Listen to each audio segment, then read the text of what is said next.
All right, thank you for buying the ProBolt. So here is the ProBolt. This ProBolt is installed in the Xmod stock. It fits in the Nexus Gen 1, and it fits in the Arc 1 as well. So the big feature on this bolt is the adjustable nozzle. So here is the bolt nozzle assembly. And all you need is a 4.5 millimeter Allen, and you can adjust it in and out. Okay. And also the efficiency on this bolt is a lot better than the Gen 1s.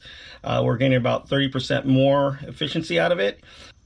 Okay, the ProBolt is different from the Nexus and the Arc 1 bolts when it comes down to the material that the actual nozzle right here is made out of. This nozzle is actually made out of POM plastic polyoxymethylene. So it's a highly durable plastic, but it is a plastic. So how you take the bolts out of the your Xmod, Nexus, or Arc 1 is going to be slightly different. So you have to make sure you don't want to bend this nozzle. So usually you'll be able to like pull it out if you properly lube your bolt. So I would highly suggest that you use a little bit more, not a ton, but a little bit more super lube silicone oil if you're using a Nexus or a Xmod, or more of the Dow 44, which is used in the Arc 1.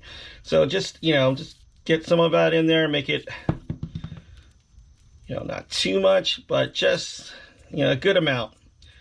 For some reason you haven't played with your Xmod, Nexus, or Arc 1 for quite a while, meaning maybe a month or a few weeks, it could be hard to pull the ProBolt out. So in that case, get a 4 millimeter, and we're going to take this back cap off.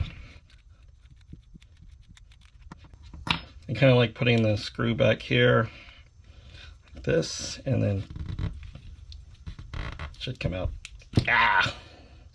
So that's been sticking there. Okay, pulls out, and then you can see the bolt right there, and all you have to do is push it out, and there you go. Same with the if you have an Arc, you'll just have to pull this guy, take this out, back hat comes out, same thing, push out the bolt that way. Using the ProBolt in the Arc. So right here you have an Arc 1 bolt right here, and here is the ProBolt. So first thing we're going to have to do is we're taking off the back cap of the Arc 1 bolt. Pull that out and set this aside. And then same with the ProBolt, we're taking the back cap out. So what we're going to do, we're going to swap out the pins. And we're putting the ProBolt pin into the Arc back cap. All right, there's that. We'll set that aside. But one very important thing we do have to do is, if you look, you can see there's a O-ring ditch right here that doesn't have an O-ring. This is on the ProBolt, okay? So we're gonna have to take an 18 by 1.5 O-ring off of the Arc bolt, the back one, or just take the back one off. There we go. And we are going to put it on the ProBolt right here. Okay. Then simply insert the back cap back into the ProBolt, and you are done. Let's talk about O-rings and what to look out for if you hear a slight leak coming out of your ProBolt. So the first thing I would check is the bolt, and the bolt ring is an AS12 O-ring right here.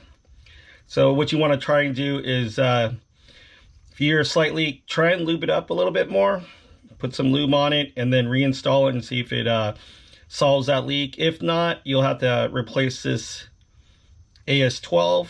Another point would be on the pin, which is located right here. The pin right here, it'll be this first O-ring right here.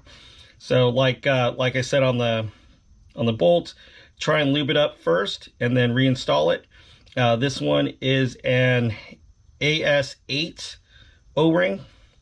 You can try and switch these out and that could solve it, but if it continues to leak, it could be this O-ring here you'd have to switch out.